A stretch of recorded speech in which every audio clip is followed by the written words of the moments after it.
Algunas historias no se apagan con el paso del tiempo. Vienen de un pasado lejano, pero laten con fuerza hoy.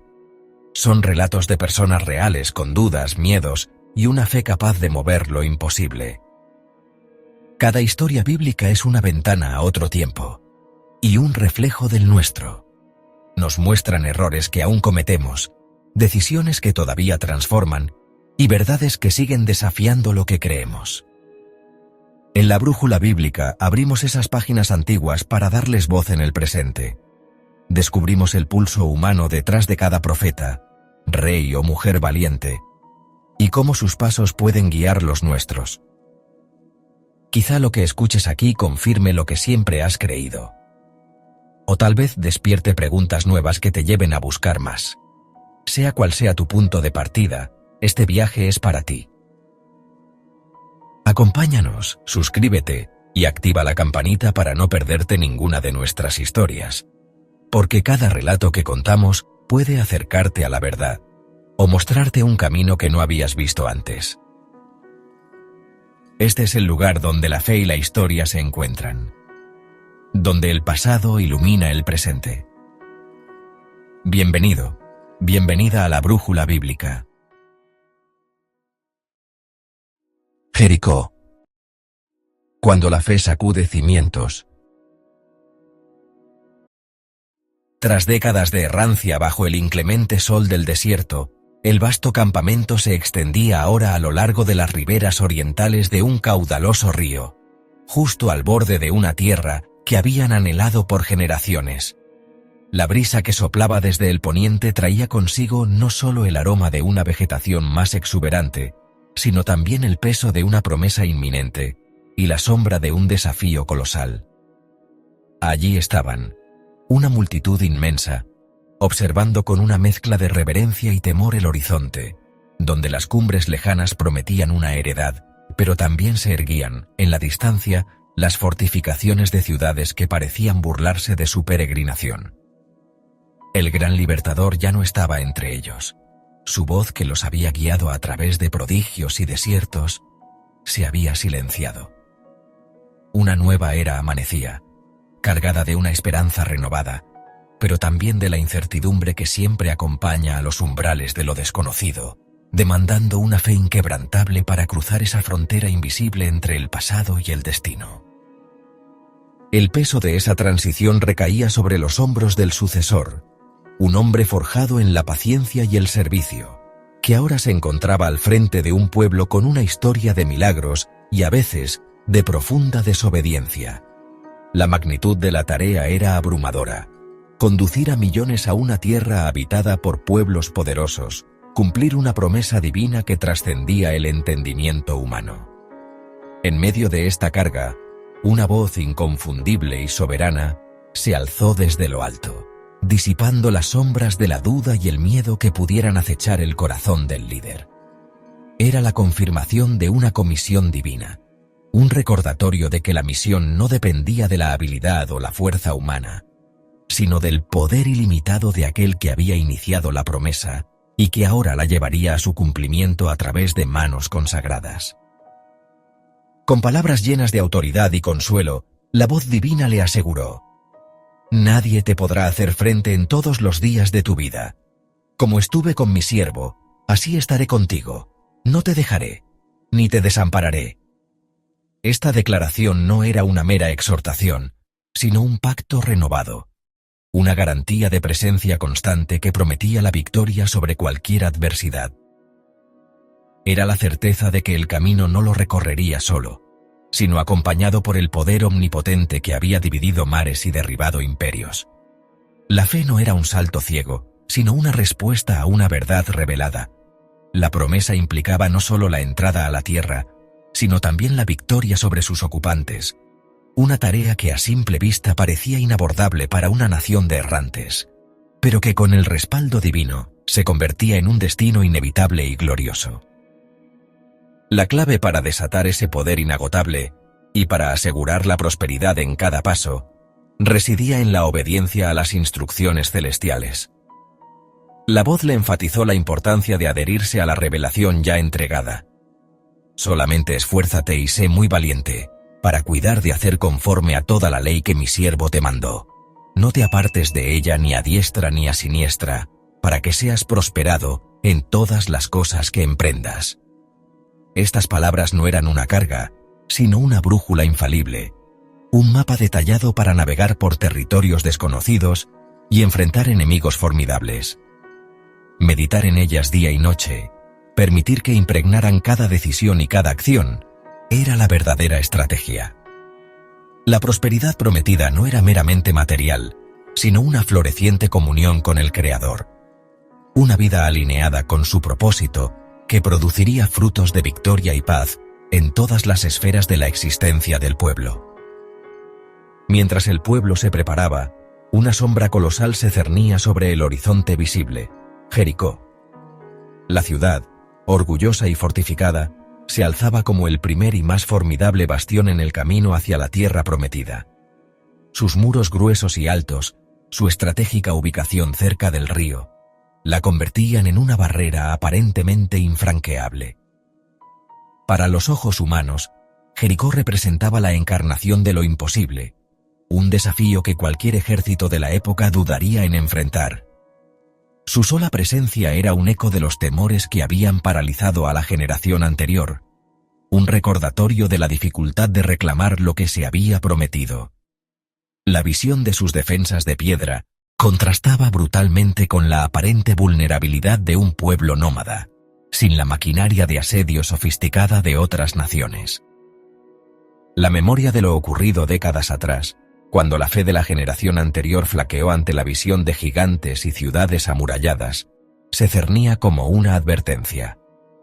El desierto había sido un crisol, purificando un pueblo y forjando una nueva identidad. Pero la tentación del temor y la incredulidad persistía. Ahora, frente a Jericó, la prueba era similar, aunque el liderazgo y las circunstancias eran diferentes. Esta nueva generación, nacida en la libertad y educada en la disciplina del camino, debía demostrar que su fe era de una calidad distinta, una que no se amilanara ante las apariencias.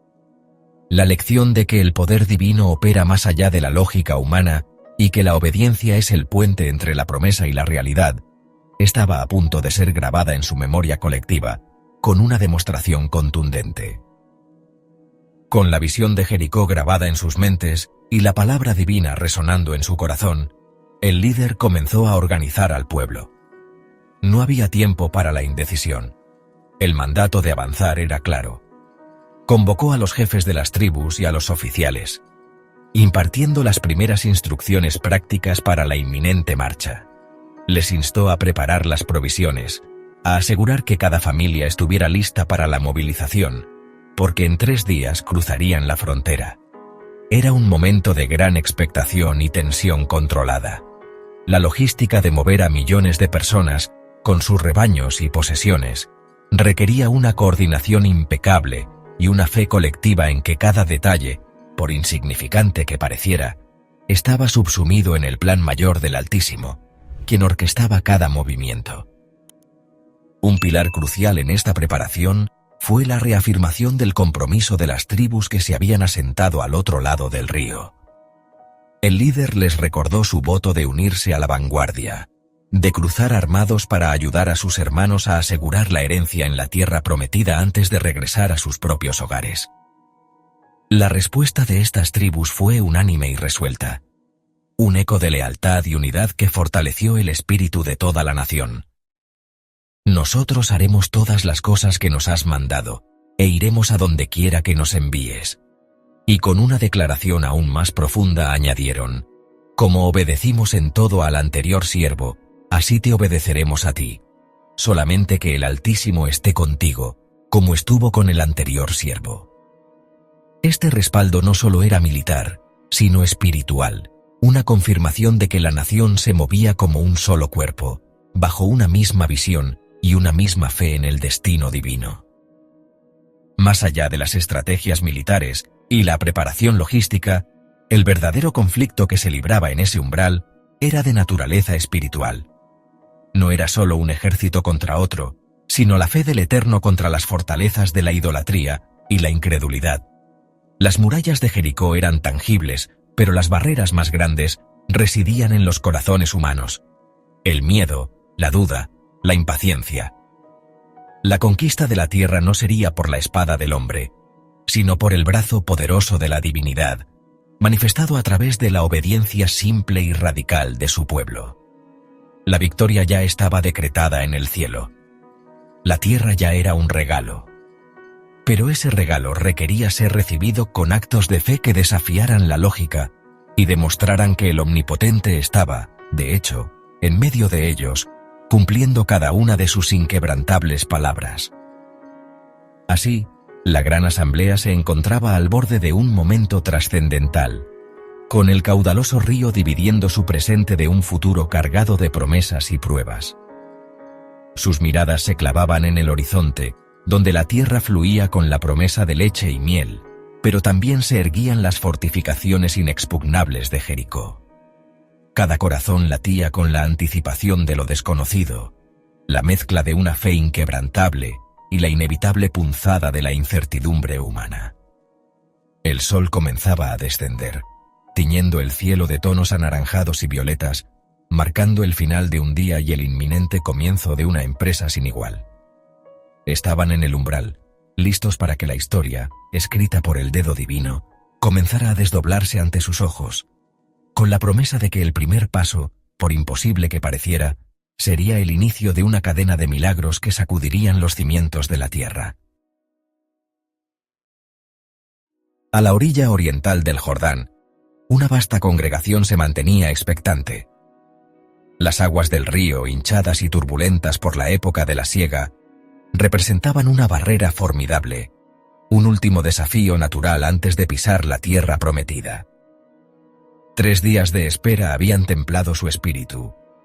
Y ahora, al amanecer, una instrucción trascendental resonó a través del campamento. Se les había mandado santificarse, preparar sus corazones y sus vestiduras, porque al día siguiente el poder de lo alto se manifestaría en medio de ellos de una forma innegable y gloriosa. Este no sería un mero cruce, sería una demostración contundente de la fidelidad del pacto, un recordatorio vívido de que no estaban solos, sino guiados por una presencia que había prometido estar con ellos en cada paso. La magnitud de la tarea, pasar a una nación entera a través de un río desbordado, se cernía sobre ellos, pero la voz de su líder, imbuida de autoridad divina, les infundía una paz que trascendía la lógica de las circunstancias. El aire estaba cargado de una mezcla de temor reverente y una fe que comenzaba a palparse con fuerza colectiva. La orden específica llegó con la primera luz. Cuando veáis el arca del pacto llevada por los sacerdotes levitas, vosotros saldréis de vuestro lugar y marcharéis en pos de ella. No debían precipitarse, sino mantener una distancia prudente, de unos 2000 codos, para que la sacralidad del objeto y la dignidad del momento fueran preservadas, y para que el pueblo entero pudiera observar claramente el sendero por el que debían seguir. El arca, elaborada con madera de acacia y recubierta de oro puro, no era un simple cofre. Era el símbolo tangible de la presencia divina, el trono visible del invisible, el receptáculo de las tablas de la ley y testimonio del convenio eterno. Su avance marcaba el camino, no solo geográficamente, sino espiritualmente, mostrando que la dirección venía directamente de lo alto, y que solo bajo esa guía encontrarían el éxito y la paz en su nueva heredad. La fe del pueblo no se depositaba en la habilidad de los sacerdotes ni en la fuerza humana, sino en la promesa encarnada en aquel sagrado objeto que ahora se preparaba para liderar el camino hacia lo desconocido. Luego, el líder recibió una directriz crucial que probaría la obediencia y la fe de los sacerdotes levitas. Mandad a los sacerdotes que llevan el arca del pacto diciendo: cuando hayáis entrado hasta el borde del agua del Jordán, pararéis en el Jordán. Esta instrucción era un desafío directo a la razón y a la prudencia humana. El río, en su plenitud, fluía con una potencia imponente, sus aguas arrastrando todo a su paso. Pedir a unos hombres cargando un objeto tan sagrado y valioso, que se adentraran en tal torrente sin ninguna señal previa de que las aguas cederían, era una prueba de confianza absoluta en la palabra recibida. No había puentes, no había barcas, solo el clamor del río y la fe inquebrantable de unos pocos elegidos. Sobre sus hombros, literalmente, recaía la responsabilidad de iniciar un milagro. Su acto de fe sería la chispa que encendería la manifestación del poder que abriría el camino para toda una nación, demostrando que la obediencia, incluso ante lo incomprensible, es el verdadero motor de lo divino. El sol ascendía sobre el horizonte, proyectando sombras largas mientras la procesión se ponía en marcha. Los sacerdotes, vestidos con sus ropas sacerdotales, tomaron el arca del pacto con un aire de solemne determinación. Sus pasos eran firmes, aunque la inmensidad del río a la vista debía haberles provocado un nudo en el estómago. El Jordán, conocido por sus desbordamientos durante la primavera debido al deshielo de las montañas del norte, presentaba en ese momento su rostro más indomable. Sus riberas estaban inundadas, y la corriente era más rápida y profunda de lo habitual, extendiéndose más allá de sus márgenes normales. La imagen era sobrecogedora, un río impetuoso, una barrera natural aparentemente insuperable entre una nación y su destino. Sin embargo, no había titubeo en la marcha de los sacerdotes. La fe les impulsaba hacia adelante, hacia el punto exacto donde la tierra y el agua se encontraban en un choque de elementos, donde lo humano se enfrentaría a lo divino en una danza de poder y entrega, un preámbulo a la gran revelación que estaba a punto de acontecer. Con cada paso la expectación de la multitud crecía, silenciosa y palpable. Finalmente, los pies de los sacerdotes que llevaban el arca tocaron el borde del agua del Jordán. No hubo pausa, no hubo duda. Obedeciendo la palabra recibida, se adentraron unas pocas pisadas en el torrente. Y en ese instante, en cuanto sus plantas se sumergieron en la corriente fría y brava, el milagro se desplegó ante los ojos asombrados de miles. Las aguas que venían de arriba, aquellas que fluían desde las alturas y se precipitaban hacia el mar salado, se detuvieron. No disminuyeron su caudal lentamente, sino que se amontonaron, erigiéndose como una gigantesca muralla líquida, visible a gran distancia, hacia la parte superior. Las aguas que descendían hacia el mar de la Arabá se separaron completamente, desapareciendo y dejando al descubierto el lecho del río. El Jordán, el caudaloso Jordán, de repente se convirtió en un camino seco, un pasaje insólito y majestuoso que testificaba la intervención de un poder que trascendía toda ley natural, un portento que grabaría este momento para siempre en la memoria colectiva. El espectáculo era sobrecogedor. Donde minutos antes bramaba un río indomable, ahora se extendía un vasto lecho seco, la tierra agrietada y húmeda revelando su topografía submarina. Un camino inesperado se abrió amplio y firme, lo suficientemente vasto para que una nación entera lo transitara. Los israelitas, observando desde la orilla, fueron testigos de algo que desafiaba toda lógica y experiencia. La muralla de agua, imponente y estática, se mantenía en pie, desafiando la gravedad y el fluir constante de la naturaleza. Era una visión que superaba cualquier relato o leyenda, una confirmación palpable de la promesa de que el Dios viviente está entre vosotros. El temor reverente se transformó en una profunda adoración, un reconocimiento unánime de que el poder que les había sacado de la esclavitud y les había sostenido en el desierto, ahora abría el camino hacia la tierra de su heredad. La tierra seca bajo sus pies no era solo un sendero, sino un altar que proclamaba la magnificencia de su protector. Así, mientras los sacerdotes permanecían firmes en el centro del cauce, con el arca del pacto entre ellos, el inmenso pueblo comenzó a cruzar. No fue una estampida caótica, sino una marcha ordenada y solemne. Tribu tras tribu, familia tras familia, hombre, mujer y niño, junto con sus animales y posesiones, descendieron por las laderas del cauce y pisaron la tierra seca que antes había sido el lecho del río. La visión de miles de personas caminando por donde el agua solía fluir era una escena de proporciones épicas, un testimonio viviente de la providencia divina. El tiempo transcurría, pero la columna de agua se mantenía incólume, un monumento líquido a la fidelidad inquebrantable. Cada paso sobre el lecho seco era una afirmación de la fe, un recordatorio de que estaban caminando por un sendero abierto por un poder sobrenatural, no por la fuerza o ingenio humano. La inmensidad de la multitud y la longitud del proceso solo magnificaban la maravilla del evento, haciendo que cada uno de los que cruzaba se sintiera parte de algo verdaderamente extraordinario. Mientras el vasto campamento se movía, los sacerdotes que portaban el arca del pacto no abandonaron su posición. Se mantuvieron firmes en medio del Jordán, en la parte más profunda del lecho seco, sus pies anclados sobre la tierra recién expuesta. Eran el punto focal de la travesía, el ancla visible de una fe invisible, el custodio de la promesa en el corazón del milagro. Su paciencia y constancia eran tan cruciales como su acto inicial de fe. La presencia del arca, inmovilizada en el epicentro del cauce seco, era una garantía para cada alma que cruzaba, un faro de seguridad en medio de la maravilla. Desde el más pequeño hasta el más anciano, todos pasaron frente a ellos, sintiendo la presencia poderosa que se manifestaba a través de aquellos hombres y el sagrado objeto que custodiaban. Este acto de permanecer en el lugar del milagro, a la vista de todos, subrayaba la magnitud del compromiso divino y la necesidad de una obediencia sostenida para que la bendición prometida se cumpliera en su totalidad.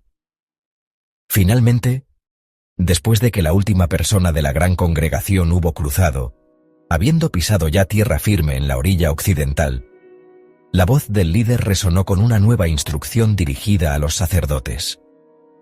Era el momento de culminar este capítulo asombroso.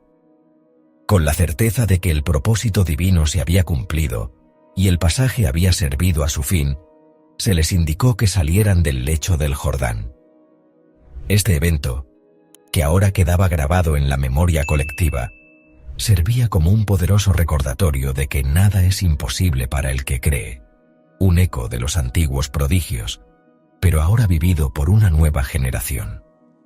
El cruce del Jordán no era solo un desplazamiento geográfico, sino una profunda confirmación de la identidad y el destino del pueblo, una lección perdurable de que la presencia divina es capaz de transformar cualquier obstáculo insuperable en un sendero de victoria y esperanza, fortaleciendo la fe y cimentando su camino hacia la heredad prometida en formas que trascendían toda comprensión humana y que dejaban una impresión imborrable en el alma de cada testigo. En el instante en que los pies de los sacerdotes, llevando el arca del pacto, pisaron la tierra seca de la ribera occidental, el espectáculo se desvaneció tan súbitamente como había aparecido. Las aguas, que durante horas se habían mantenido suspendidas como una muralla sobrenatural, de repente liberaron su caudal. Con un rugido atronador, se precipitaron de nuevo, llenando el lecho del río con una velocidad vertiginosa. El Jordán volvió a su cauce, turbulento y desbordado, tan impetuoso como antes del milagro. El sendero seco, la prueba palpable de la intervención divina, desapareció bajo las olas espumosas, borrando cualquier rastro del paso de miles de personas. La inmediatez de la restauración del río dejaba claro que no se trataba de un fenómeno natural o una coincidencia fortuita, sino de un acto deliberado y poderoso. La nación estaba ahora en la orilla de su destino, con el Jordán rugiendo a sus espaldas, un testigo acuático de un milagro que acababa de sellar su entrada en la tierra que les había sido prometida por generaciones. Un paso más en su peregrinaje hacia el cumplimiento de todas las promesas del Altísimo. Con los 12 monumentos de piedra, pesados y pulidos por el constante flujo del Jordán, erigidos con propósito en el lugar que llamaron Gilgal, la nación se detuvo para respirar y reflexionar. No era un simple campamento de paso, era un mojón, un altar visible que hablaba más elocuentemente que 1000 sermones de la fidelidad inquebrantable de lo alto. Cada piedra representaba no solo una de sus tribus, sino también un eco del milagro recién vivido, la tierra firme que pisaron en medio del torrente, la seguridad prometida que se hacía palpable en aquel suelo. Las miradas de los ancianos se cruzaban con las de los más jóvenes, quienes quizás solo habían conocido la monotonía del desierto. Para todos, aquel amontonamiento rocoso se convertía en un aula al aire libre, un pergamino esculpido en el paisaje que narraría a las futuras generaciones la mano poderosa que los había guiado. Era el primer acto de una nueva era, una declaración silenciosa pero rotunda de su presencia, anclados firmemente en la tierra prometida, con el río de las maravillas aún vibrando en sus recuerdos colectivos, y la brisa del desierto aún trayendo el susurro de las promesas cumplidas. Este memorial pétreo en Gilgal trascendía la mera conmemoración. Era un sello indeleble en la memoria colectiva, un punto de inflexión grabado no solo en la tierra, sino en el alma de un pueblo entero. Su ubicación estratégica, a las puertas mismas del territorio enemigo, transformaba las piedras en un desafío silencioso a los pueblos cananeos, al tiempo que infundía valor y recordaba el poder divino a quienes las habían levantado. Los hombres que habían cruzado el Jordán, los mismos que antes habían dudado y tropezado en el desierto, ahora se erguían sobre esta promesa cumplida, sus corazones resonando con la certeza de que aquel que había dividido las aguas no los abandonaría. Las piedras no eran solo un recuerdo del pasado, eran una plataforma para el futuro, un fundamento sólido sobre el cual construirían su identidad como nación redimida y victoriosa, siempre consciente de la majestuosidad de aquel que obraba prodigios, marcando un hito imborrable en la historia de su peregrinación hacia la plenitud de la promesa. Una nueva generación había crecido bajo el sol implacable del desierto, una cohorte nacida de la incredulidad de sus padres, que no había conocido el yugo egipcio, ni el pan de la esclavitud. Sin embargo, en su caminar errante, una parte esencial del pacto ancestral había sido descuidada, suspendida por la urgencia de la vida nómada y la sombra de la rebelión. La marca física del compromiso con lo alto, el signo exterior de su pertenencia a un linaje santo, no había sido grabada en la carne de estos jóvenes. Eran, en cierto sentido, ajenos a una parte fundamental de su herencia espiritual, llevando consigo, de manera inconsciente, el rezago de una era pasada, una omisión que debía ser corregida antes de reclamar plenamente la tierra que los esperaba. Esta juventud, vigorosa y lista para la batalla, necesitaba una purificación más profunda, una reintegración completa al pacto que sus ancestros habían sellado, para que su fuerza física se alineara con una renovada identidad espiritual, forjando un lazo irrompible con el legado de sus padres. Fue entonces, en la quietud de Gilgal, que la voz de la dirección divina se hizo escuchar nuevamente, clara y sin titubeos. Se ordenó que todos los varones nacidos durante las 4 décadas de peregrinación por el desierto fueran circuncidados. La instrucción era ineludible, un imperativo sagrado que superaba cualquier temor o incomodidad en un territorio hostil. Era un acto de fe radical, una decisión que bajo circunstancias normales de guerra parecería una locura estratégica, dejando a miles de hombres en un estado de vulnerabilidad y dolor. Pero el pueblo, transformado por la experiencia del Jordán, entendió que este rito no era solo una tradición, sino una renovación del pacto, un corte con el pasado de la incredulidad y una declaración pública de su consagración a lo alto. La obediencia no era opcional. Era el puente hacia la posesión de la promesa, la condición para avanzar en la conquista que se avecinaba, un testimonio de que la fe precede a la victoria. Con un acto de obediencia profunda y colectiva, miles de hombres pasaron por el rito de la circuncisión en Gilgal. La brisa de la tarde pudo haber llevado los suspiros y el leve crujido de la piedra de sílex, mientras los jóvenes y adultos, algunos de ellos ya con canas, se sometían al cuchillo. No era un mero procedimiento, era una inmersión en la memoria de Abraham, una reafirmación del pacto que separaba a su pueblo de las naciones vecinas. El dolor físico era transitorio, pero la marca en la carne era eterna, un recordatorio constante de su identidad, su consagración y su propósito divino. Este acto de purificación, realizado masivamente, simbolizaba una ruptura definitiva con la vida en el desierto, con sus limitaciones y con las marcas del pasado.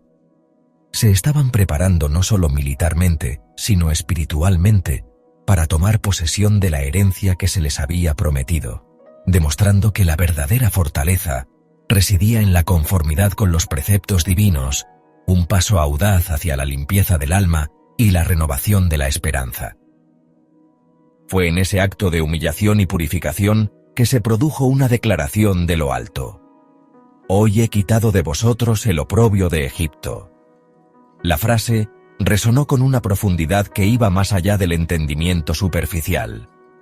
El oprobio de Egipto no era solo la esclavitud física de la que habían sido liberados, sino también la vergüenza de su propia incredulidad, la constante murmuración, la idolatría latente, la falta de fe que había condenado a la generación anterior a morir en el desierto. La circuncisión en Gilgal, que en hebreo alude a rodar, simbolizaba el rodar de esa carga, el despojo de esa deshonra. Ya no serían más un pueblo avergonzado, marcado por el miedo y la duda, sino una nación santa, renovada en pacto, lista para cumplir su destino. Era un momento de liberación espiritual tan significativo como la apertura del mar o el cruce del Jordán, una purificación que les permitía dejar atrás el peso del pasado y mirar hacia el futuro con una identidad restaurada y una fe inquebrantable. Mientras los hombres se recuperaban de la circuncisión, llegó la luna llena del mes primero, el momento designado para la celebración de la Pascua. Este no era un día cualquiera. Era la primera Pascua que la nación observaba en la tierra prometida, un contraste dramático con el apuro de la última celebración en el desierto o la prisa de la noche de la partida de Egipto. Aquella noche en Gilgal, el pueblo de Dios se reunió para conmemorar su liberación, comiendo los corderos asados con hierbas amargas y pan sin levadura, sus corazones llenos de gratitud y reverencia. El aroma del sacrificio se elevaba en el aire, mezclándose con la anticipación de lo que estaba por venir. Esta Pascua era una poderosa declaración de que, a pesar de sus desvíos y pruebas, la memoria de su redención seguía viva y activa, renovando su compromiso con aquel que los había sacado de la esclavitud y los había guiado hasta la tierra donde fluía la leche y la miel, preparando sus mentes para las batallas que se avecinaban. Y con el alba del día siguiente a la Pascua, ocurrió un milagro que marcó el fin de una era y el inicio de otra. El maná, el alimento celestial que durante 40 años había sostenido a millones en el yermo, dejó de caer. No hubo ya rocío en la mañana que anunciara el pan del cielo. El prodigio diario cesó con una finalidad rotunda. La provisión sobrenatural había cumplido su propósito. Ya no era necesaria. Este cese no fue un abandono, sino una transición, una señal de que la nación ya no era una bandada de peregrinos dependientes de lo extraordinario para cada comida, sino un pueblo asentado, capaz de cosechar y disfrutar de la abundancia de la tierra prometida. Era un poderoso recordatorio de que cada etapa del camino tiene sus propias bendiciones y sus propias responsabilidades, y que la fidelidad de lo alto se manifiesta de diferentes maneras a medida que el pueblo avanza en su propósito divino, adaptándose a las nuevas circunstancias con una fe que madura. En lugar del maná, ese pan ligero y misterioso, la gente comenzó a comer del fruto de la tierra de Canaán. Las espigas frescas, los cereales que la tierra fértil de la región de Jericó ofrecía generosamente, se convirtieron en su sustento. Fue una experiencia transformadora. Saborear por primera vez los productos de la tierra por la cual habían suspirado durante décadas. Cada bocado de aquel fruto no era solo alimento, sino una confirmación tangible de la promesa cumplida, un sabor concreto de la victoria. Era un recordatorio de que su viaje había terminado, que el desierto había quedado atrás, y que ahora estaban en la tierra prometida, no como visitantes, sino como herederos. Esta nueva dieta, esta nueva forma de vida, selló el nuevo comienzo de Gilgal, marcando la diferencia entre el estado de peregrino y el de poseedor, afirmando que el tiempo de la espera había concluido y el de la herencia había comenzado. Gilgal, con sus piedras, sus ritos de renovación y el cese del maná, no era solo un campamento temporal. Se estableció como la primera base de operaciones en la tierra prometida, un centro espiritual y estratégico desde donde lanzarían sus campañas. Se convirtió en un lugar de anclaje, un recordatorio constante de su identidad y su propósito. Era un testimonio de que la fe no solo abre caminos imposibles, sino que también establece fundamentos sólidos sobre los cuales se construye el futuro. Desde allí, el pueblo de la promesa miraba hacia el horizonte, hacia las murallas imponentes de Jericó, conscientes de que los actos de obediencia y purificación en Gilgal los habían fortalecido para los desafíos venideros. Habían cruzado el umbral, se habían purificado y ahora estaban listos para avanzar, con la certeza de que aquel que los había traído hasta allí los llevaría a la victoria final, consolidando su presencia en aquella tierra tan anhelada, preparados para el siguiente paso en la gran conquista. Mientras el pueblo deambulaba por la llanura de Jericó, la mole inexpugnable de la ciudad se erguía, un desafío de piedra y estrategia humana que parecía burlarse de cualquier aspiración de conquista. El líder, con la carga de una nación sobre sus hombros y la inminencia de una batalla colosal en su mente, se había alejado de la algarabía del campamento. Su corazón, aunque fortalecido por las recientes maravillas del cruce del río y la renovación de la alianza, no podía ignorar la magnitud del obstáculo que ahora se presentaba. Los muros de Jericó no eran meras defensas. Eran el símbolo de una resistencia arraigada, una fortaleza que había observado el paso de generaciones y que ahora esperaba con arrogante confianza a los recién llegados.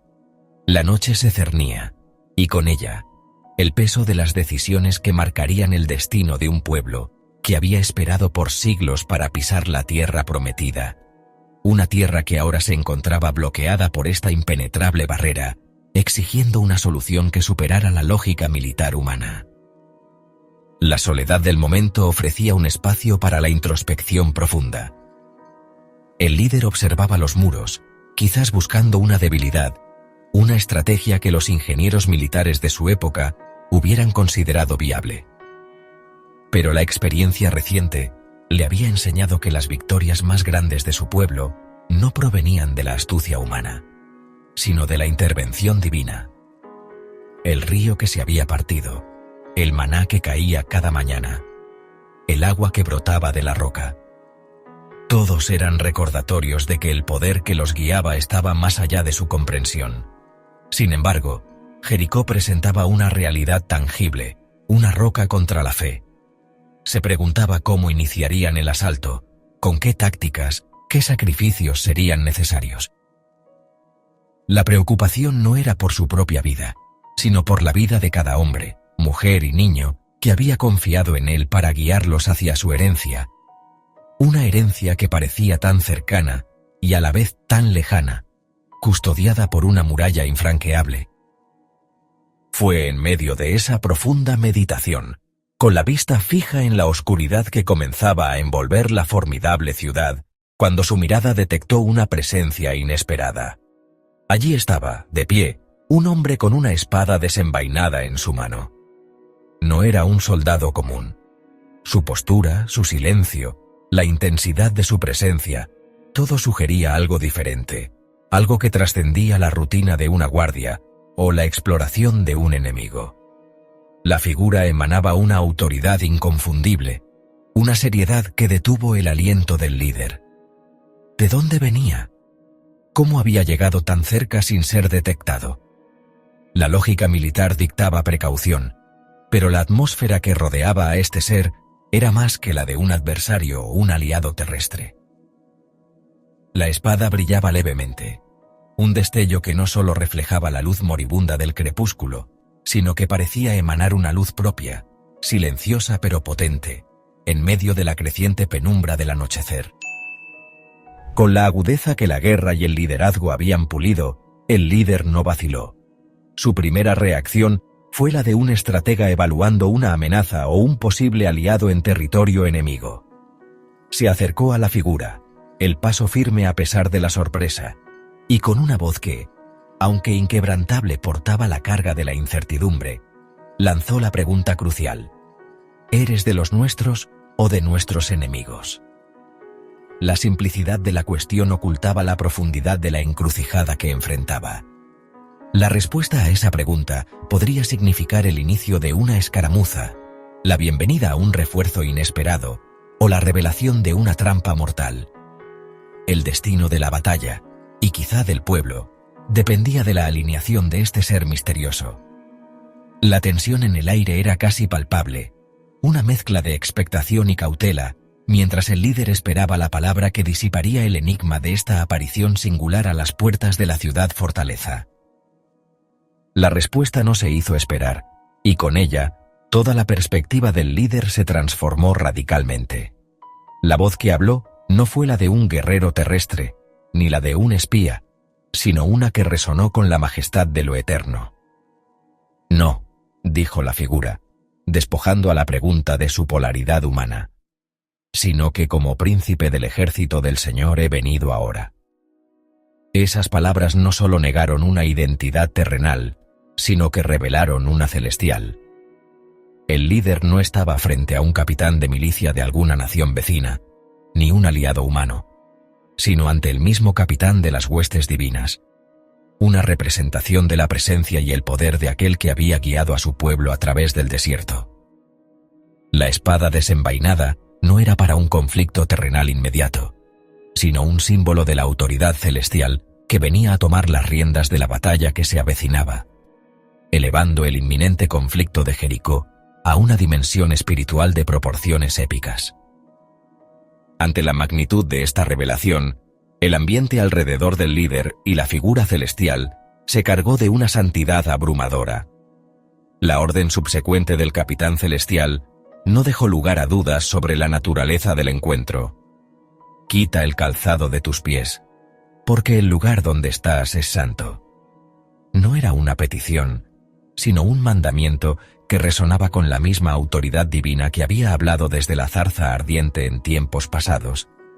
Este acto simbólico de despojo no solo marcaba un umbral de respeto, sino que también era una declaración de que el terreno pisado por esta presencia no era meramente tierra de batalla, sino un espacio sagrado, tocado por lo divino. La presencia del Señor mismo se manifestaba a través de su capitán, transformando un simple encuentro militar en una teofanía, un punto de inflexión donde lo terrenal se fusionaba con lo celestial, preparando al líder para recibir instrucciones de una fuente superior a cualquier estrategia humana. Sin un momento de vacilación, el líder se postró en tierra, con el rostro inclinado, en un gesto de profunda reverencia y adoración. La imponente figura que se alzaba ante él ya no era una interrogante, sino la manifestación palpable de la soberanía divina. No era un adversario ni un aliado que buscara consejo, sino el mismo comandante de los ejércitos celestiales, cuya autoridad superaba a cualquier rey o general terrenal. En ese instante, la carga del liderazgo humano se alivió, no porque la tarea se hubiera desvanecido, sino porque la fuente de la victoria se había revelado de manera innegable.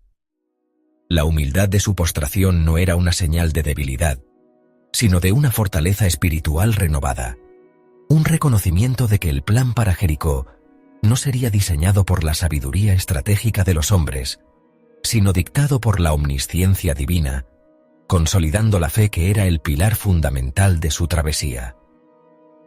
Con el rostro aún en tierra, en una actitud de completa sumisión y expectativa, el líder pronunció las palabras que sellarían su compromiso con la voluntad celestial.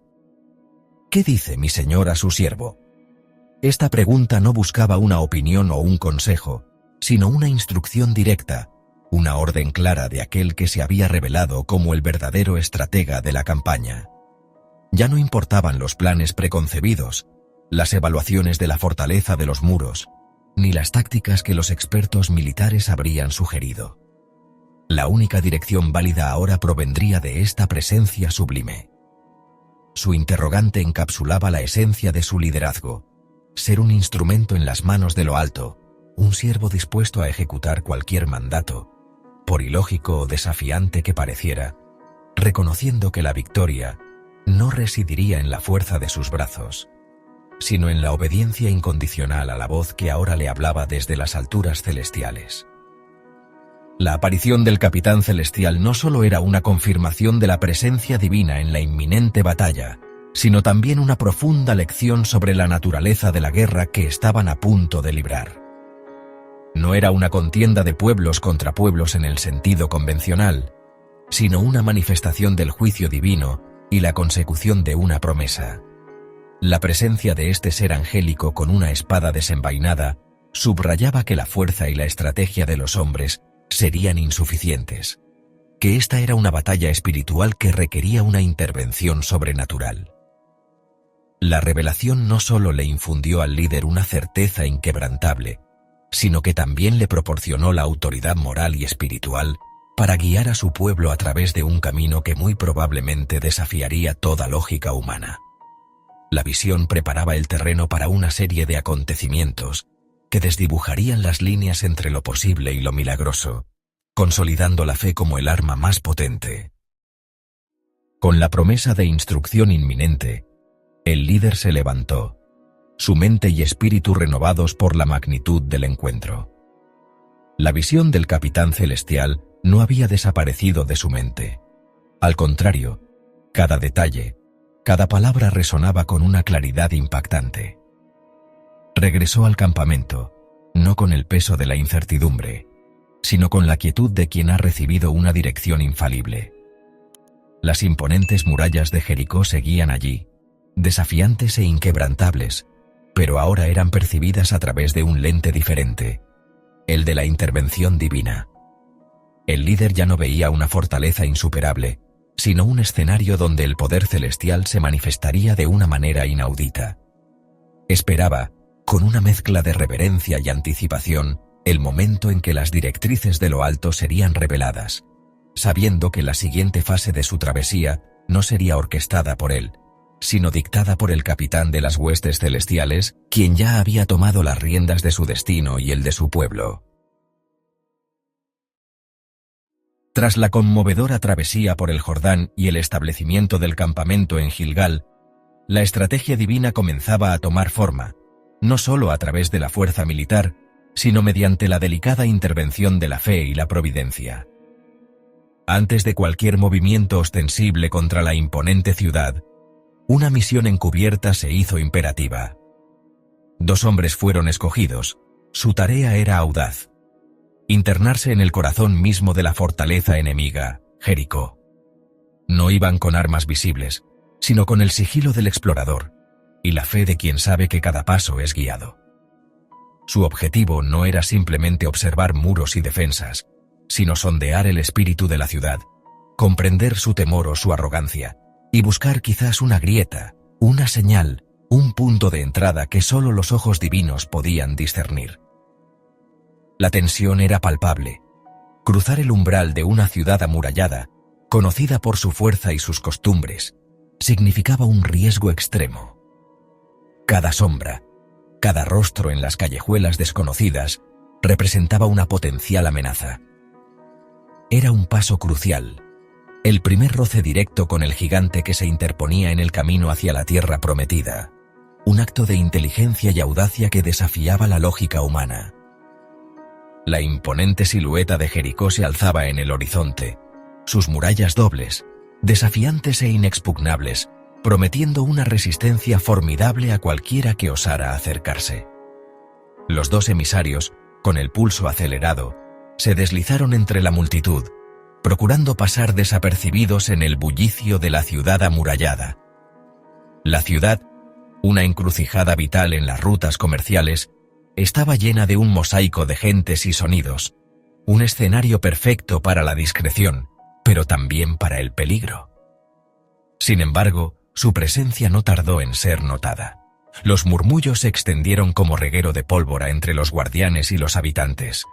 El rey de Jericó, alertado por informantes perspicaces o por el simple presentimiento de la amenaza latente, fue notificado de la presencia de intrusos. La noticia era precisa. He aquí que hombres han venido acá esta noche de los hijos de Israel para reconocer la tierra. De repente, la discreción se convirtió en persecución, y el tiempo se agotaba. La cacería había comenzado, y la seguridad de los exploradores pendía de un hilo mientras las calles se llenaban de la apremiante búsqueda.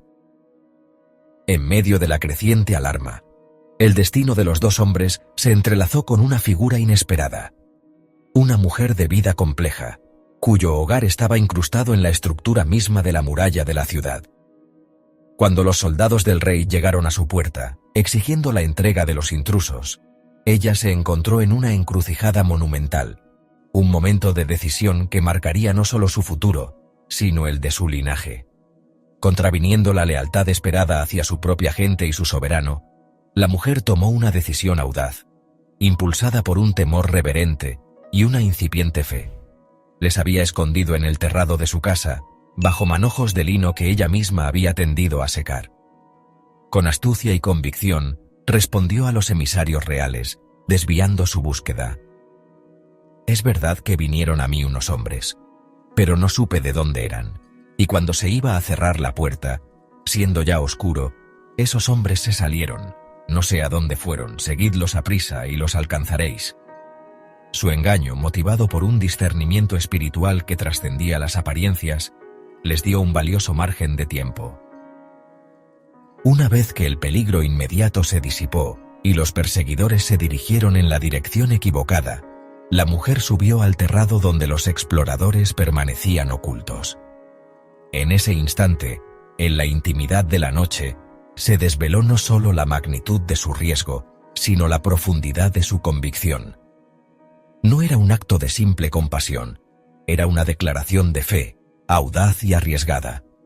Sé que el Eterno os ha dado esta tierra, y que el pavor de vosotros ha caído sobre nosotros, y que todos los moradores de la tierra se han desmayado por causa de vosotros, les reveló, exponiendo el terror que había paralizado a su pueblo. Continuó narrando cómo las noticias de los poderosos actos divinos en Egipto, la apertura del mar y la derrota de los reinos de Sión y Og, habían llegado a sus oídos y habían sembrado un miedo profundo y un reconocimiento ineludible del poder supremo. Su declaración no era solo de miedo, sino de un entendimiento incipiente de la soberanía de un Dios diferente. Un Dios que no era como los ídolos de Jericó, porque el Eterno vuestro Dios es Dios arriba en los cielos y abajo en la tierra. En ese momento, una mujer marginada se convirtió en una profeta de la fe, reconociendo la mano divina en los asuntos de los hombres. La confesión de la mujer, empapada de temor y reverencia, resonó en el corazón de los dos emisarios. Comprendieron que no solo habían encontrado refugio, sino que habían sido testigos de una obra del Espíritu, un rayo de luz en la oscuridad de una ciudad pagana. Movidos por su valentía y su incipiente fe, los exploradores respondieron a su súplica con una promesa solemne.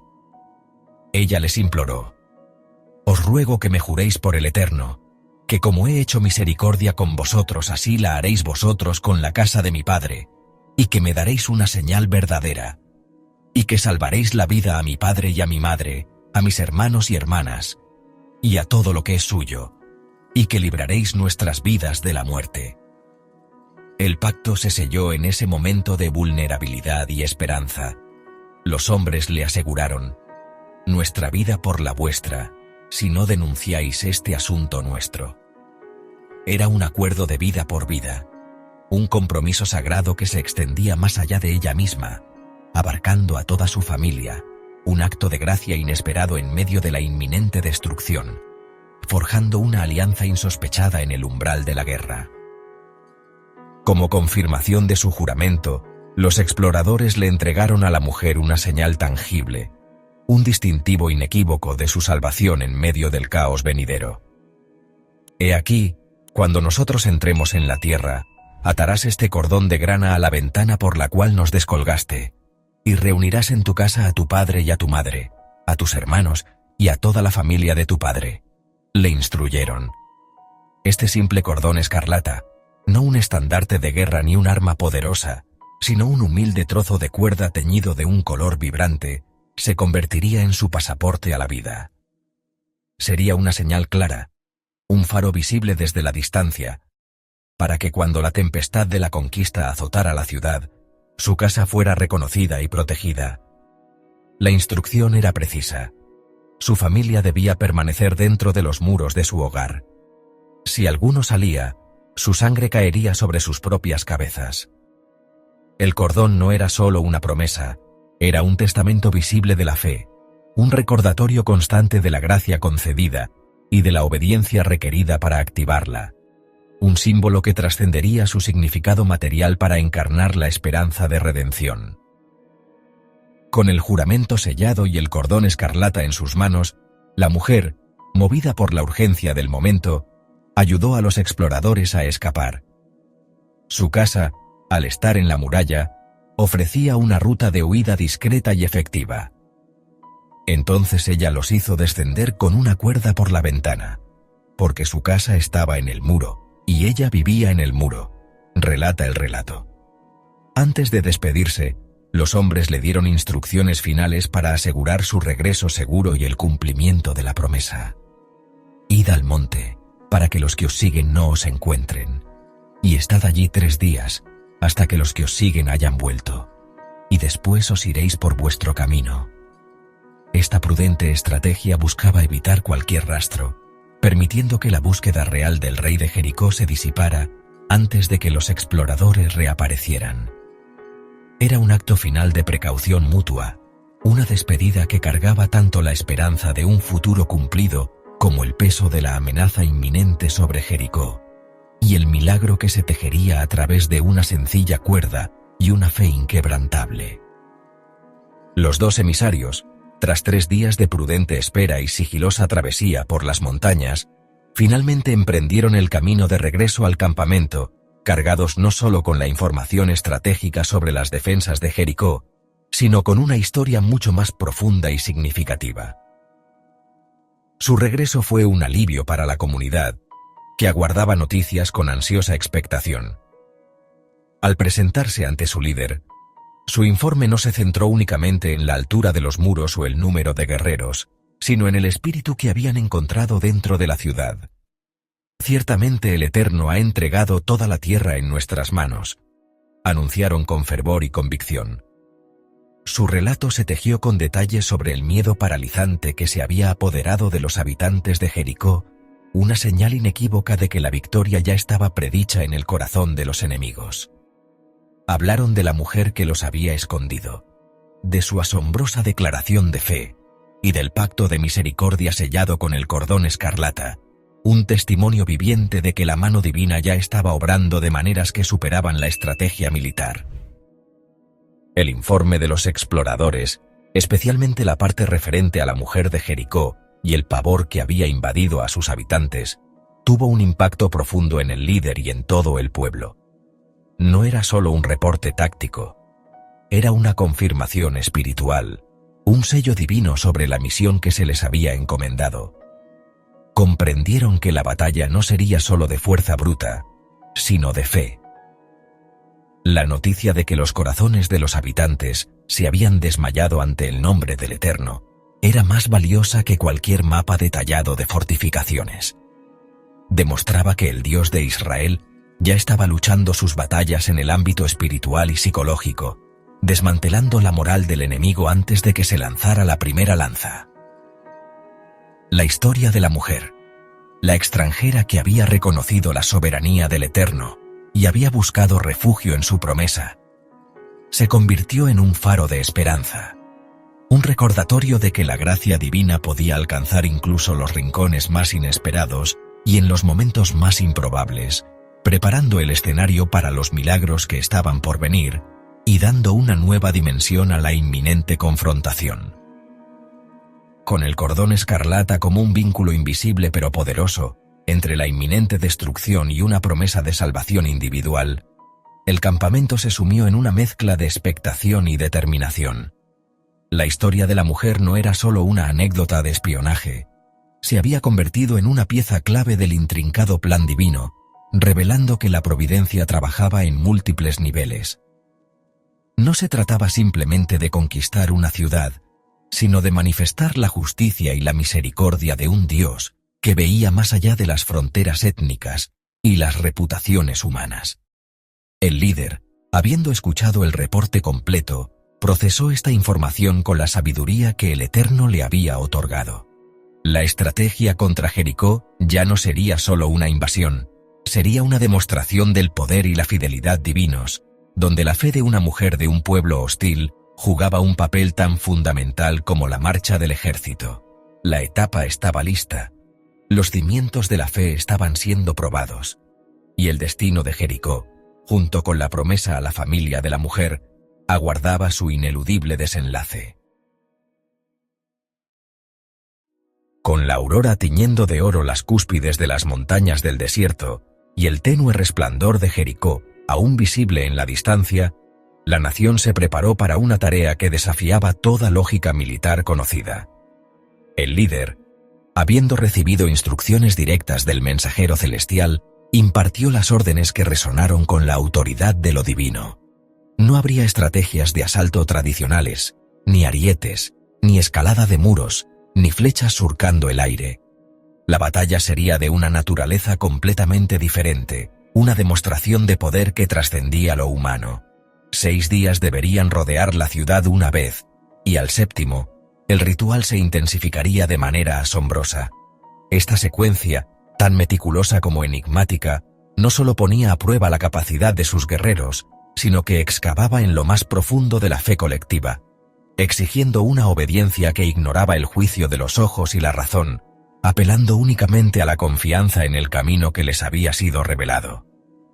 La expectativa flotaba en el aire, una mezcla de asombro y una tensión palpable.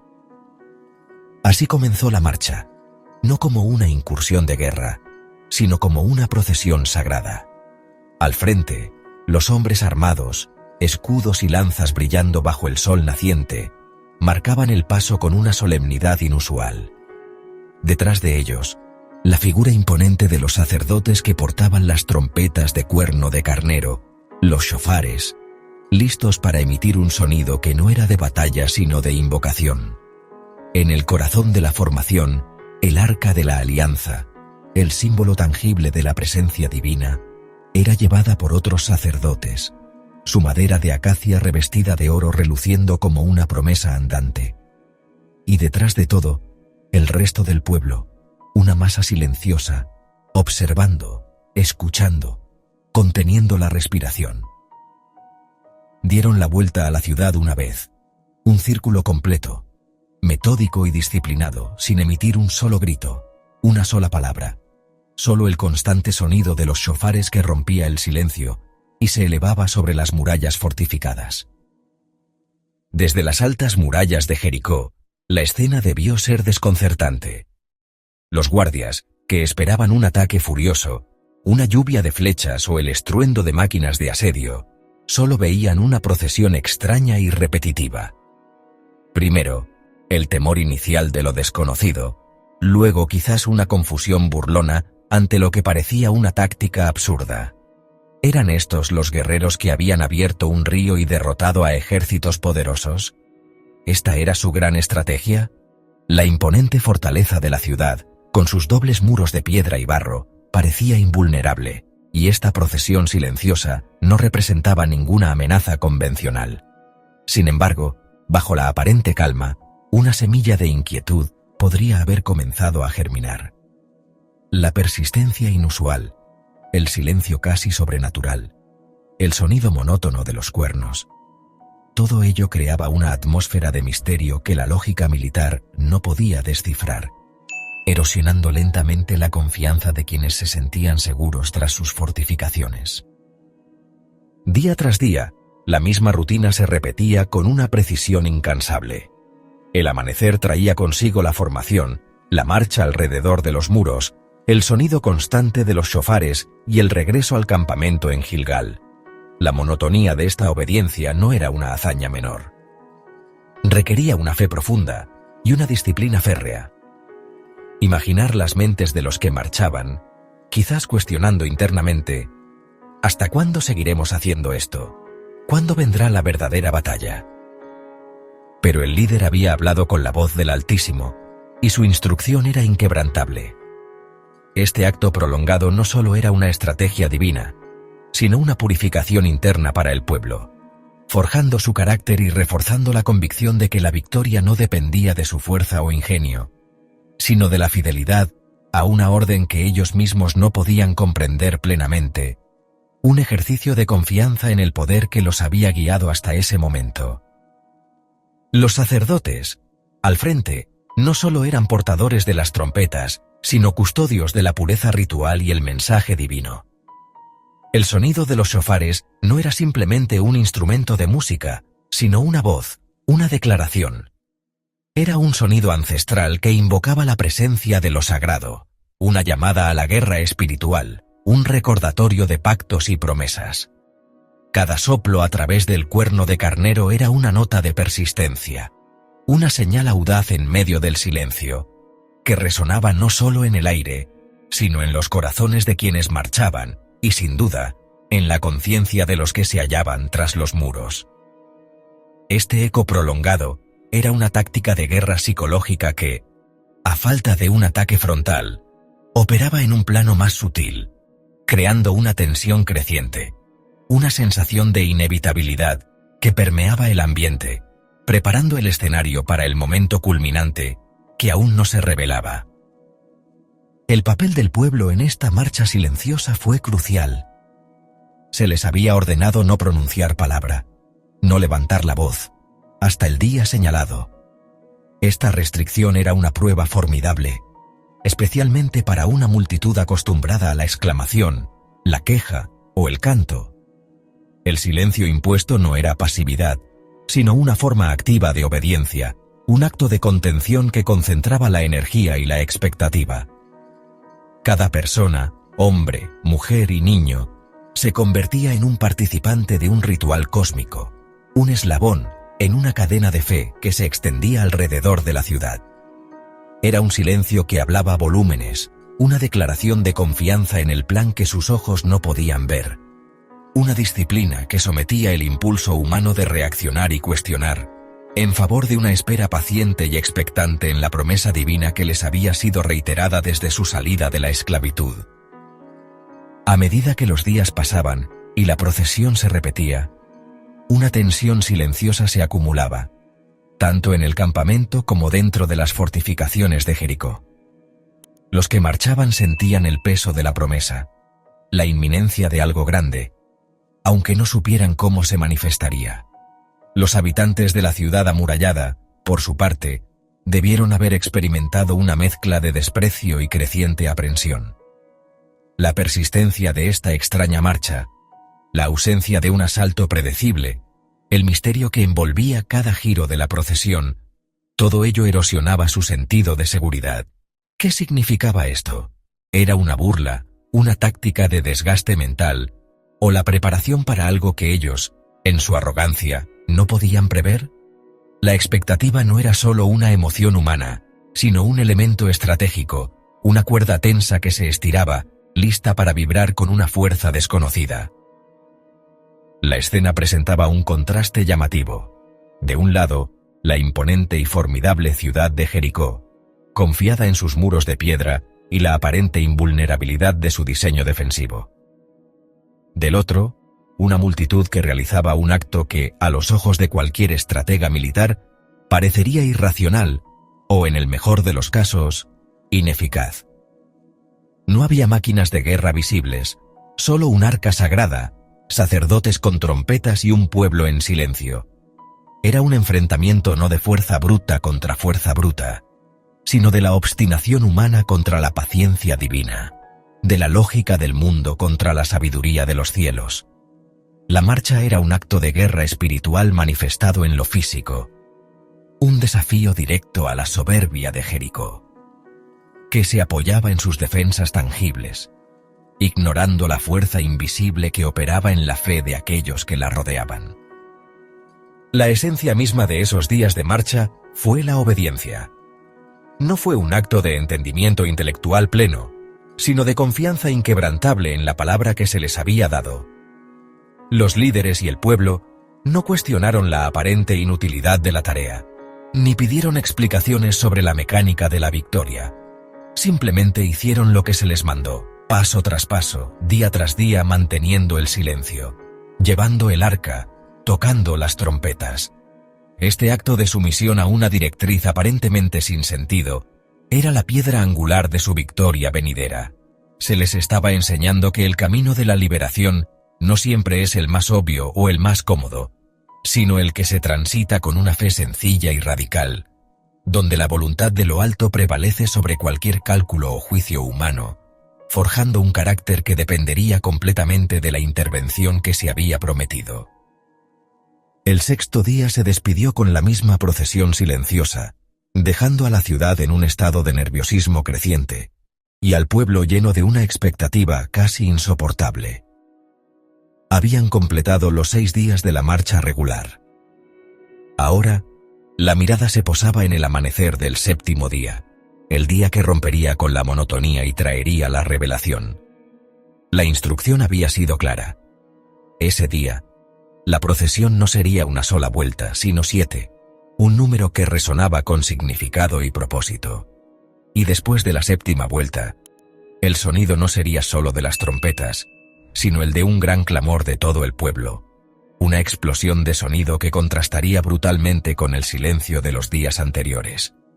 La atmósfera se cargaba con la promesa de una intervención divina inminente, de un momento decisivo que transformaría la paciente obediencia en una manifestación gloriosa de poder, una culminación que ya se sentía en el aire, preparando el escenario para una de las demostraciones más extraordinarias de fe y juicio que el mundo presenciaría. Al 7º sol, un silencio cargado de expectación envolvió el campamento al amanecer, un silencio distinto al de los días precedentes. Los primeros 6 días habían sido un preludio de obediencia ritual, una sinfonía de pasos medidos y trompetas silentes. Pero este día, el 7º, portaba el peso de la consumación de una promesa milenaria. Los ojos de la nación, fijos en la imponente muralla de la ciudad, reflejaban una mezcla de cansancio por la repetición y una fe inquebrantable, forjada en la monotonía de la marcha. Sabían que este no sería un día cualquiera. La instrucción recibida era clara y escalofriante en su simplicidad. No una, sino 7 vueltas completas alrededor de la fortaleza enemiga.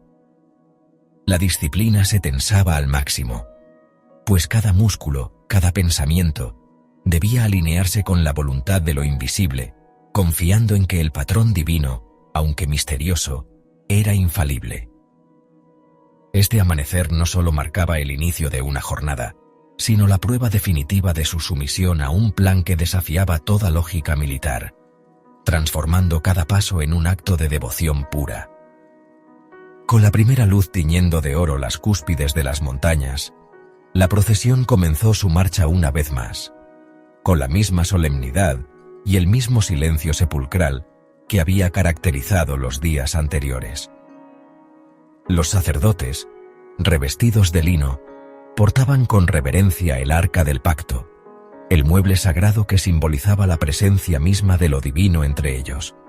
Detrás, los hombres armados avanzaban con determinación, seguidos por la retaguardia, manteniendo la formación perfecta que reflejaba no solo su disciplina militar, sino su profundo respeto por el ritual. No se escuchaba un murmullo, ni un grito, solo el leve sonido de sus sandalias sobre la tierra polvorienta, un ritmo hipnótico que se fundía con el soplo del viento. Desde lo alto de los muros, los defensores de la ciudad observaban, quizás con una mezcla de perplejidad y burla, incapaces de descifrar el propósito de aquella procesión silenciosa y persistente, sin sospechar que cada paso era un eslabón en la cadena de su propio destino. Circuito tras circuito, el sol ascendía y descendía en el firmamento, marcando el implacable avance del día. El agotamiento físico comenzaba a hacer mella en los marchantes, pero la intensidad espiritual se magnificaba con cada vuelta. La mente, acostumbrada a la disciplina del silencio, se concentraba en la magnitud del momento, en la fe que los había impulsado hasta ese umbral. Los muros de la ciudad, testigos mudos de esta procesión inusual, parecían desafiar aún la promesa divina, erigiéndose invencibles, pero la convicción de la nación crecía con cada zancada. Cada sacerdote, cada guerrero, cada miembro de la congregación sabía que estaban participando en algo que trascendía su entendimiento. Una estrategia no de lanzas y escudos, sino de obediencia y paciencia. La repetición no era monótona, sino acumulativa. Cada vuelta era una capa añadida a la estructura invisible de la fe que estaban edificando, preparando el terreno para un desenlace extraordinario, un eco mudo de una promesa ancestral que estaba a punto de manifestarse de la forma más rotunda. Cuando el séptimo circuito del séptimo día fue completado, y la formación de los que portaban el arca y los trompetistas llegó a su punto de partida, un cambio palpable electrizó el aire. Las trompetas, que hasta ese momento habían guardado un silencio absoluto, levantaron sus largos cuernos de carnero, y un sonido profundo y sostenido brotó de ellas, rasgando el silencio impuesto durante toda la semana. No fue un toque de batalla habitual, sino un sonido prolongado, majestuoso y envolvente, que vibró a través de la tierra y el cielo. Era el estruendo esperado, la señal divina que marcaría el punto de inflexión. El aliento de la multitud quedó suspendido. Cada corazón latía al unísono con las vibraciones de las trompetas, presintiendo que el momento culminante había llegado. El sonido no era solo una melodía, sino un heraldo, una voz que clamaba en el desierto de la incertidumbre, anunciando que la paciencia había alcanzado su límite y que la acción inminente transformaría por completo la realidad visible, poniendo fin a la espera que había definido los últimos 7 días. En el instante en que el largo y penetrante sonido de las trompetas se desvaneció en el aire, una voz resonó con autoridad entre la multitud, una voz que llevó la palabra esperada, el mandato definitivo. Gritad, porque el Eterno os ha entregado la ciudad. En ese momento, la tensión acumulada de 7 días de silencio y obediencia disciplinada explotó en un clamor unánime. No fue un grito de guerra desordenado, sino una explosión controlada de fe, gratitud y expectación, liberada de cada garganta con una fuerza abrumadora. El sonido se elevó como una marea, un torrente de voces que se fusionaron en un solo rugido colosal, un grito que no solo se escuchó, sino que se sintió en lo más profundo de la tierra y en el corazón de cada hombre, mujer y niño presente. La fe se hizo audición, la esperanza se convirtió en un eco estruendoso, y la obediencia, en el catalizador de un milagro que desafiaría toda explicación racional, marcando el instante preciso en que lo imposible comenzaría a manifestarse ante sus ojos atónitos. Y así, en el preciso instante en que la marea de voces alcanzó su crescendo, algo inimaginable comenzó a ocurrir. El suelo bajo sus pies tembló, no con un terremoto natural, sino con una vibración antinatural, una resonancia que parecía emanar directamente del rugido colectivo de la nación. Las poderosas murallas, construidas con piedras macizas y fortificadas con la arrogancia de la invencibilidad, comenzaron a resquebrajarse. Grietas gigantes se abrieron vertical y horizontalmente, como si la propia roca no pudiera soportar la presión de aquel grito sagrado. El estruendo fue ensordecedor. El colapso de toneladas de mampostería, el chirrido de la piedra desprendiéndose y el polvo que se elevaba en una nube cegadora. Ante los ojos asombrados de todos, la impenetrable fortificación se desplomó de repente, no de forma parcial ni estratégica, sino completa, cayendo sobre sí misma, transformando la formidable defensa en un montículo de escombros y polvo. La caída fue total, dejando expuesta la ciudad, desprotegida y vulnerable, un testimonio mudo del poder que opera más allá de la lógica humana y la ingeniería más avanzada. Las murallas, que durante generaciones habían sido el orgullo y la seguridad de la ciudad, se desmoronaron hasta sus cimientos, dejando un paisaje de desolación y un acceso libre y sin obstáculos. No quedó un solo tramo que pudiera ofrecer resistencia, ni una sección que necesitara ser escalada o violentada. El muro se desplomó, la frase bíblica capturando la completitud y la inmediatez del evento. La tierra temblaba aún por el impacto de las gigantescas piedras, y el aire estaba denso con el polvo de la destrucción. Pero a través de esa neblina, se abrió un camino directo para cada uno de los que habían marchado. La formidable barrera que había parecido inexpugnable, que había desafiado toda lógica militar, se había rendido ante un grito y el sonido de unas trompetas. Este suceso no solo desmanteló una fortaleza física, sino que pulverizó la arrogancia de la ciudad y confirmó la omnipotencia de aquel que había guiado a la nación a través del desierto, demostrando que su poder no tenía límites ni fronteras. Sin titubear un instante, y con una disciplina que rayaba en lo milagroso, la multitud que había sido testigo del prodigio avanzó. Ya no había necesidad de arietes ni de complejas maniobras de asedio. La instrucción fue clara y concisa, cada uno derecho hacia adelante. No había puntos débiles que buscar, ni flancos que rodear. La entrada estaba abierta de par en par. La nación, que había demostrado una obediencia sin precedentes en su silencio, ahora mostraba la misma determinación en su acción. Penetrar en la ciudad condenada era un acto de justicia divina, un cumplimiento de las palabras pronunciadas mucho antes. La destrucción debía ser total, una purificación de la tierra, excepto por la casa que había mostrado fe y misericordia. El contraste entre la procesión silenciosa de los días previos y la decidida irrupción en la ciudad era un claro testimonio de que se movían no por impulso humano, sino por una directriz celestial, cada paso una confirmación de su compromiso con el plan divino.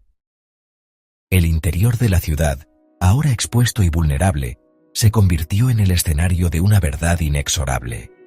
Los gritos de los habitantes, la desesperación que brotaba de cada rincón, contrastaban drásticamente con el silencio expectante del pueblo que había derribado las murallas. Jericó, que una vez fue el símbolo de la opulencia y la fuerza, se transformó en un montón de cenizas y ruinas, un memorial a la fragilidad de la seguridad humana frente al poder de lo divino. La destrucción total, tal como había sido ordenada, no era un acto de crueldad gratuita, sino la ejecución de un juicio establecido por el Altísimo, una lección para todas las naciones sobre la santidad de la tierra prometida y la abominación de ciertas prácticas. Aquella conquista no fue una victoria militar ordinaria, ganada por la fuerza de las armas o la superioridad estratégica, sino la demostración de que la fe y la obediencia tienen el poder de derribar los obstáculos más imponentes, incluso aquellos que la razón humana considera invencibles, dejando una huella imborrable en la historia. Con la ciudad reducida a escombros humeantes, el viento portaba el eco lejano del grito que había sacudido sus cimientos, un recordatorio constante de la intervención. Los restos de la que fue una imponente fortaleza se alzaban ahora como un monumento a la fe, no a la fuerza. El pueblo, habiendo presenciado y participado en este asombroso milagro, no solo había conquistado una ciudad, sino que había reforzado su propia comprensión del poder y la fidelidad de su guía celestial. Cada piedra caída, cada nube de polvo, narraba una historia de obediencia recompensada y de promesas cumplidas, grabando a fuego en su memoria que no hay barrera insuperable cuando se confía plenamente en la dirección divina. El camino hacia la tierra prometida, aunque ahora despejado de una de sus primeras y más formidables amenazas, continuaba su curso, llevando consigo el recuerdo de este evento trascendental, una lección viva sobre cómo la fe, en su expresión más pura, tiene la capacidad de mover montañas y, en este caso, de hacer que los muros más altos se desplomen en un instante. El denso polvo que se levantó con la implosión de los muros comenzó a asentarse, revelando un paisaje que la mente humana apenas podía comprender. Donde antes se erigían inexpugnables fortificaciones, ahora solo quedaban montañas de escombros, piedras gigantescas apiladas de forma caótica, y el silencio sepulcral de una ciudad que había sido borrada en un instante. El estruendo final había dado paso a un sobrecogedor mutismo, solo interrumpido por el murmullo asombrado de miles de voces. Los invasores observaban, incrédulos, la evidencia palpable de una intervención divina. No hubo necesidad de máquinas de asedio, ni de batallas prolongadas, ni de estrategias militares convencionales. La fe, la obediencia y el poder incalculable del Altísimo habían reducido a polvo lo que el hombre consideraba imposible de superar. Era un espectáculo que grabaría en la memoria colectiva de un pueblo la magnitud de la promesa cumplida y el poder inherente a su Dios. Un testimonio mudo pero elocuente de que ningún obstáculo terrenal es insuperable cuando la voluntad celestial se manifiesta. Con una mezcla de reverencia y asombro, el pueblo escogido comenzó su entrada en la ciudad devastada. No era un avance triunfal en el sentido humano, sino una procesión de cumplimiento, moviéndose entre los restos de lo que había sido un símbolo de resistencia pagana. La primera y más crucial tarea fue la de asegurar la vida de una mujer y su familia, aquellos que habían mostrado fe en medio de la incredulidad general. Los dos exploradores, ahora guías en el laberinto de ruinas, se dirigieron directamente hacia la sección del muro donde la casa de la mujer permanecía milagrosamente en pie, una isla de seguridad en un mar de destrucción. El cordón escarlata, que colgaba como un signo de esperanza, les sirvió de faro en la desolación. La visión de su casa intacta, un pequeño bastión de esperanza entre el caos y la aniquilación, era un poderoso recordatorio de que la gracia y el pacto divino alcanzan incluso a los más inesperados, salvando de la destrucción a quienes se acogen a su promesa. La entrada en la ciudad no era para saqueos desenfrenados, sino para una consagración total, una purificación ritual. La voz de su líder resonó con una orden inequívoca que marcaba la diferencia entre la conquista terrenal y la divina. La ciudad y todo lo que en ella había, excepto los metales preciosos que serían dedicados al tesoro de la casa de Dios, debía ser destruido por completo. Todo lo que en ella hubiere será anatema a Jehová. Jericó, la ciudad de los ídolos y la depravación, no sería un botín para el hombre, sino una ofrenda para el cielo, un testimonio del juicio divino contra la iniquidad. Ni un hombre, ni una mujer, ni un niño, ni animal alguno debía sobrevivir.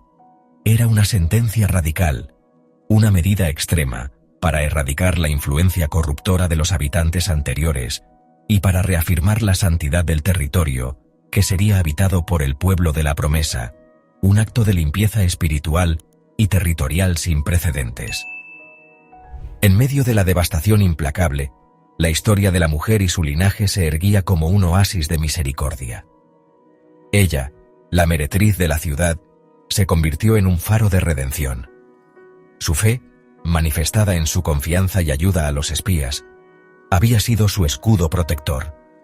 Sacada de entre los escombros junto a su padre, su madre, sus hermanos y toda su familia extendida, fue alojada a salvo fuera del campamento.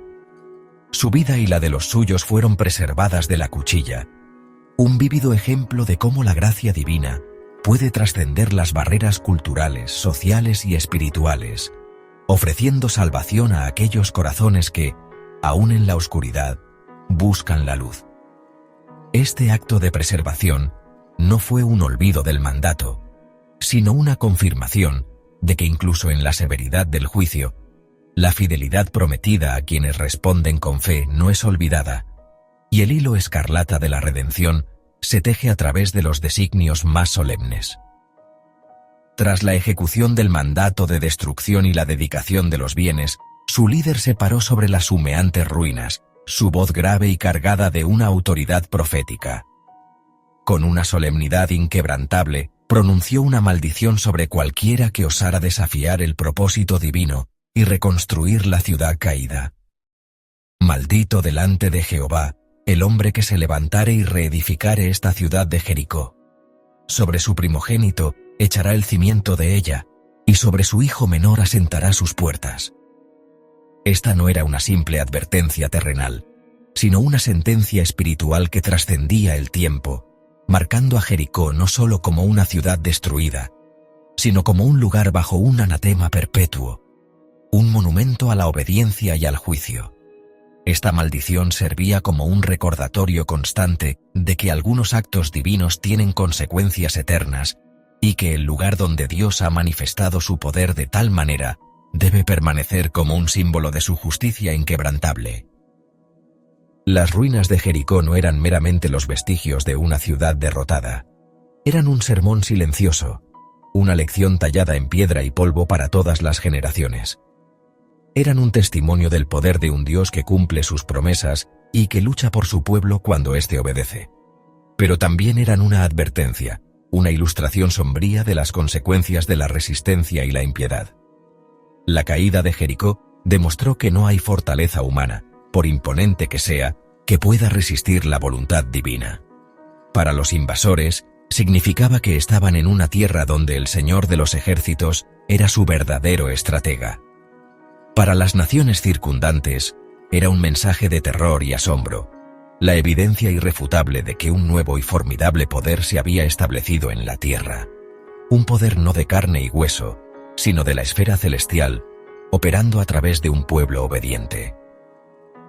Durante siglos, las ruinas de Jericó permanecerían visibles. Un cicatriz en el paisaje que narraría una historia poderosa sin pronunciar una sola palabra. Cada piedra desplazada, cada muro colapsado, cada montón de escombros era una crónica del milagro y el juicio. No permitían el olvido, actuando como un catecismo inalterable para las generaciones futuras, instruyéndolas sobre la fidelidad de Dios y la importancia de la obediencia. Los vientos del desierto susurrarían a través de los restos, llevando el eco de aquel grito que tumbó muros, y la gente que pasara por allí sería obligada a reflexionar sobre la naturaleza del poder que había actuado. Las ruinas se convertirían en un punto de referencia, un hito geográfico con una profunda resonancia espiritual, recordando a todos que la verdadera seguridad no reside en las fortificaciones de los hombres, sino en la alianza con el Creador del cielo y la tierra. El mensaje espiritual que emanaba de estas ruinas era multifacético y profundo. Subrayaba la vanidad de la autosuficiencia humana frente a la soberanía divina. Las grandes murallas, símbolos de la confianza del hombre en su propia fuerza y estrategia, se revelaron como frágiles barreras ante el designio celestial. Este evento redefinió la comprensión de la guerra y la conquista para el pueblo escogido. Les enseñó que sus batallas serían ganadas no por su destreza militar, sino por su fe y su obediencia inquebrantable a las instrucciones divinas, por más ilógicas que éstas pudieran parecer a la razón humana. Las ruinas de Jericó se convirtieron en la primera y más impactante lección práctica sobre la teología de la victoria, un recordatorio constante de que, no con ejército ni con fuerza, sino con mi espíritu, como se revelaría más tarde, operan los planes trascendentales. La memoria de Jericó, grabada en el polvo y la piedra, forjaría el carácter de un pueblo. Les recordaría que su identidad no se basaba en el poderío militar ni en la sabiduría humana, sino en su relación única con el Altísimo. Cada vez que enfrentaran un nuevo desafío, cada vez que una nueva ciudad fortificada se alzara ante ellos, la sombra de Jericó se proyectaría, evocando la pregunta: ¿confiaremos en nuestras propias fuerzas o en el poder de aquel que derribó lo insuperable? Las ruinas hablaban de una victoria obtenida, no por la lanza o la espada, sino por el sonido de las trompetas y la voz de un pueblo unido en obediencia. La historia de Jericó trascendería el mero hecho histórico para convertirse en un arquetipo de la fe que desafía la lógica y que permite al poder divino manifestarse de formas espectaculares e irrefutables, dejando una huella imborrable en la conciencia colectiva. Así Jericó, la primera gran victoria en la tierra prometida, no solo fue una conquista militar, sino una profunda lección espiritual que resonaría a lo largo de los siglos. Sus ruinas, esparcidas bajo el sol implacable, eran más que restos de una ciudad. Eran marcadores de fe, símbolos de la fidelidad divina y la potencia de la obediencia humana. Establecieron un precedente ineludible para lo que vendría después, una norma de cómo se lograrían las victorias futuras en esa tierra. La obediencia al mandato divino, la confianza en su plan y la disposición a actuar incluso sin comprender plenamente, se solidificaron como los pilares sobre los cuales se construiría el destino de un pueblo. Las ruinas de Jericó cerraban un capítulo de asombro y comenzaban otro de constante aprendizaje, marcando el inicio de una nueva fase en el peregrinaje hacia la posesión plena de la heredad prometida, con la certeza de que Dios siempre iría delante, allanando el camino y derribando gigantes.